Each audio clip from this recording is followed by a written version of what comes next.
Hello, my name is Karen Bailly. Welcome to my final practicum project, and I'd like to thank you for taking time to watch this video.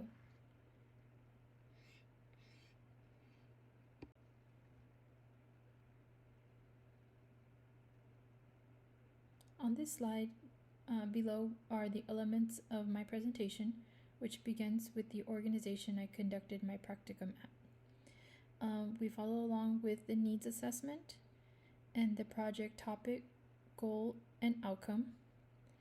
The project review, which includes the reception of the stakeholders, the project implementation, project handoff, professional goals, the AONL competencies, retrospective learning, any questions and comments, and my references.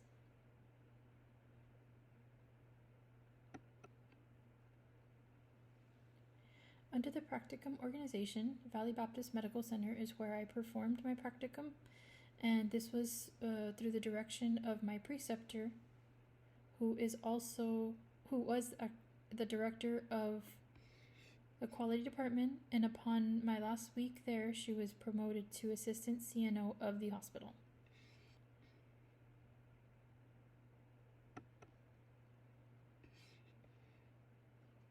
As we move along to the needs assessment, a needs assessment determines a scope within an organization that needs refinement and helps develop and deliver services to meet the needs. So with this, we use to evaluate the standards of compliance. The team in the quality department compiled a list of previous areas of improvement that have been encountered. Tracers were utilized. These are surveys that is a resource available through the Joint Commission for all healthcare settings. It allows users to view a high-level view of their organization or system and conduct a deep dive into specific departments or locations that are areas of concern. The HCAHPS matrix captures the patient's experiences of communication with doctors, nurses, responsiveness of hospital staff, communication about medicines, cleanliness, quietness of the hospital, discharge information, transition to post-hospital care, and overall ratings of the hospital.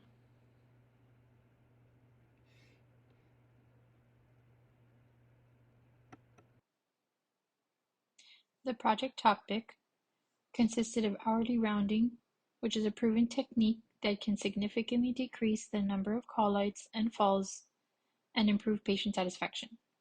This is a bold intervention that sets nurses in control, authorizing them to anticipate reasonably and address the patient needs. Much studies have shown that hourly rounding can lead to better patient outcomes and a more efficient workflow for the healthcare provider. Additionally, incorporating the badge buddies to apply to their name tags will assist in outlining pertinent acronyms such as the 5 P's of rounding: pain, potty, position, possessions, and personal needs. Along with the communication and nurse-to-nurse reporting or nurse-to-nurse handoff, the SBAR communication tool, which stands for Situation, Background, Assessment, and Recommendation.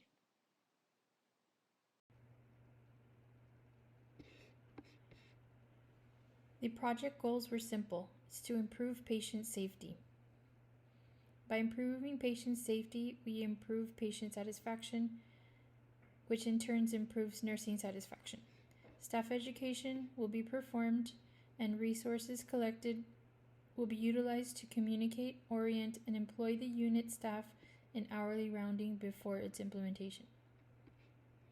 Collaborating with the IT department to incorporate a section of the electronic medical record where the hourly rounding can be documented is another implementation.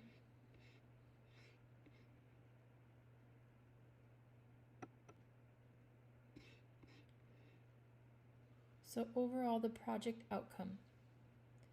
According to my timeline and planning, I was scheduled to meet with the CNO and my preceptor to discuss results and prioritize actionable discernment for the current and future stages. Due to an abrupt schedule change, I was not able to meet with them.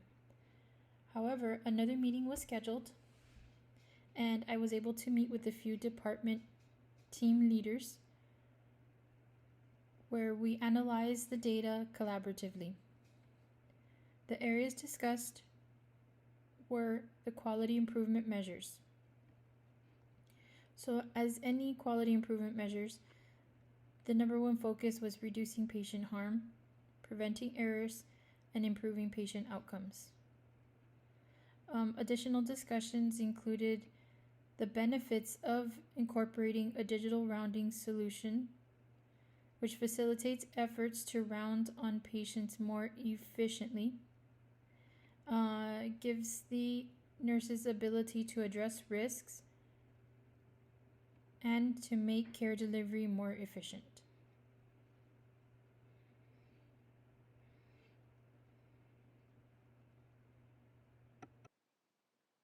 The stakeholder receptiveness is included in this project review.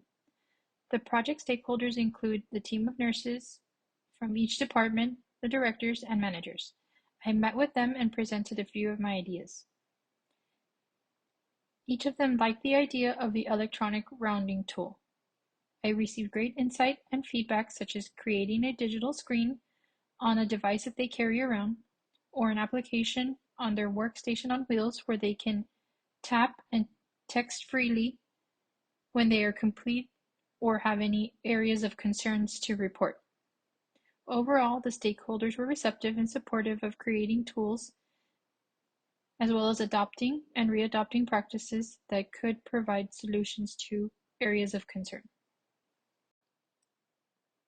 Project implementation. Staff education is a big part of this area.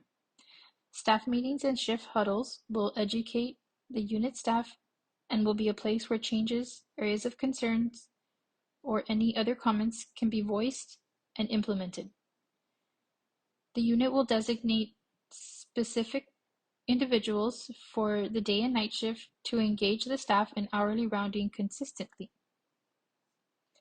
The goal is to improve the patient's perception of the nursing staff responsiveness, reduce the falls, reduce skin breakdowns, and assist patients who may have issues with sundowning. With the rise of fall injuries, skin breakdowns, and patients' non-satisfaction, hourly rounding remains necessary to promote patient safety.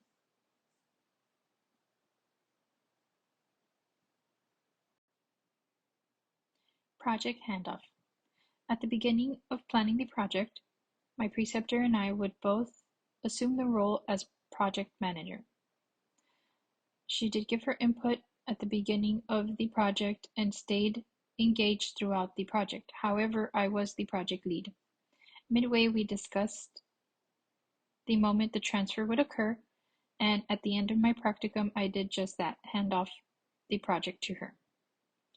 I handed over project details and organized a handoff meeting to discuss specific disseminate knowledge with the entire team.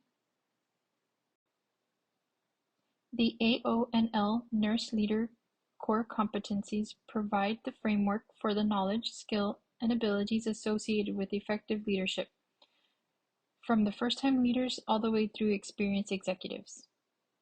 My professional goals include professionalism. Profession accountability is a goal I had for this project. Ensuring the safety of each patient was held by all staff members.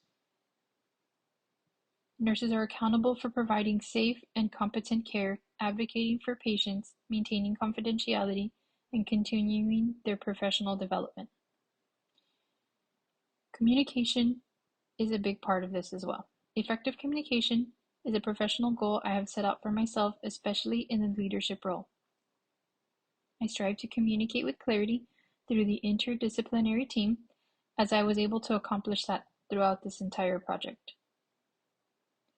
Having the knowledge of healthcare environment helps me to recognize the impact of all factors, internal and external. So advocating to the use of evidence-based practices was an essential task to carry out.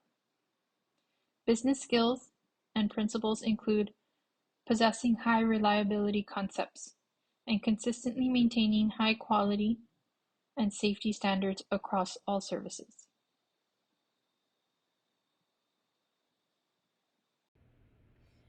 Retrospective learning. In order to carry out this project, I had to learn about the matrix used to track the patterns of falls and skin breakdowns. Learning the leadership side of reports, fallouts, and areas of concern was interesting. Policies and procedures play a significant role in how a hospital functions. I learned that just because someone finds a possible solution for an area of concern, it is a whole process that needs to occur before implementation. Several of the leadership traits I learned were those that my preceptor displayed: the incredible significance of goal setting, the importance of time management, the utmost importance of communication and accountability, and decision making a priority.